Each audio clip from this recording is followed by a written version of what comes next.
थोड़ा एक ले लो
মাটির তলা থেকে আমরা বের করবো অনেক কষ্ট বের করছি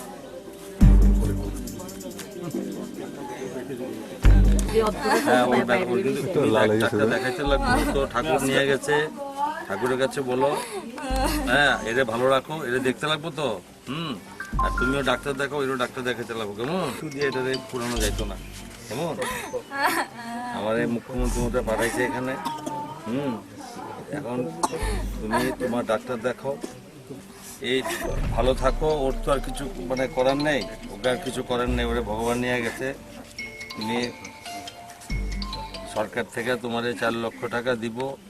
আরো 1 লক্ষ টাকা আমাদের মুখ্যমন্ত্রী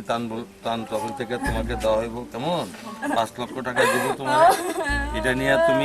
তুমি এই বাচ্চাটারে ভালো করো বড় করো ভালো করে পড়াশোনা করো কেমন ছেলের নাম সুদাম কত বছর হবে 6 বছর কিতে ছিল ঘটনাটা মাটি 10 ভেঙে পড়ছে আর কি ঘরের মধ্যে মাটি চাপা পড়ে কবে হয়েছে কালকে গতকাল ঘরটা সব নিয়ে গেছে একদম জায়গা করে চিনা জায়গা না সব নিয়ে গেছে এর সঙ্গে তো এর মা আছে বোধ না মা আছে ছেলেটুরি আছে মা 3 জনে ঘুমিয়ে রয়েছে মশা টশা টাঙ্গাইয়া এরপরে আমি কিন্তু কাতে কুতে গাড়ি দিয়ে রয়েছে তো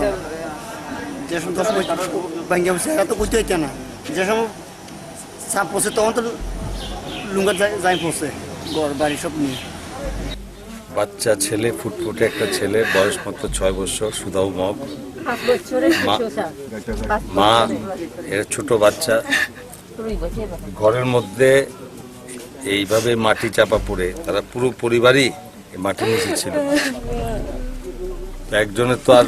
ঈশ্বর রাখেনি নিয়ে গেল আর একটি বাচ্চাটাও ছিল মাটির নিচে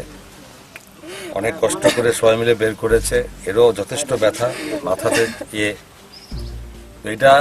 কোনো ভাষায় কিছু বলার নেই যে এই মর্মান্তিক মৃত্যু এটা আমরা সত্যি স্তব্ধ আমরা দুঃখিত ফিরিয়ে দেওয়ার মতো অবস্থা আমাদের কাছে নেই আমরা এটুকু ঈশ্বরের কাছে প্রার্থনা করব যাতে মা তার এই দ্বিতীয় সন্তানটাকে নিয়ে সুখে শান্তি থাকতে পারে দুঃখ ভুলতে পারে এবং ঈশ্বরের কাছে আমরা প্রার্থনা করি যে মানে এই পরিবারে যাতে সুখ শান্তি দেয় এই দুঃখ ভোলার শক্তি দেয় এই বাকি সমস্ত পরিবার যারা আছে তাদের কাছে অনুরোধ থাকবে সবাই অন্তত দুঃখের সঙ্গে সাথী হবে এবং আমাদের সরকারের পক্ষ থেকে যাতে এই দুঃখজনক পরিস্থিতিতে টাকা দিয়ে কোনো কিছু এটার মূল্য হয় না কিন্তু পরিবারটা বাঁচতে হবে এই ছোট্ট একটা বাচ্চা আছে একে বাঁচাতে হবে ভালো মানুষ করতে হবে শিক্ষিত করতে হবে তার জন্য সরকার থেকে আমরা 4 লক্ষ টাকা এই পরিবারকে আমরা দিচ্ছি এবং সেই সঙ্গে আমাদের মাননীয় মুখ্যমন্ত্রী তহবিল থেকে 1 লক্ষ টাকা 5 লক্ষ টাকা আমরা দেব আমাদের ডিএম সাহেব সঙ্গে আছে এবং ঘর শেষ তার জন্য মানে এটা আমাদের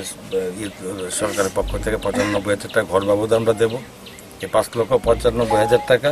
এই পরিবারকে দিচ্ছি আমরা যাতে ভালো থাকতে পারে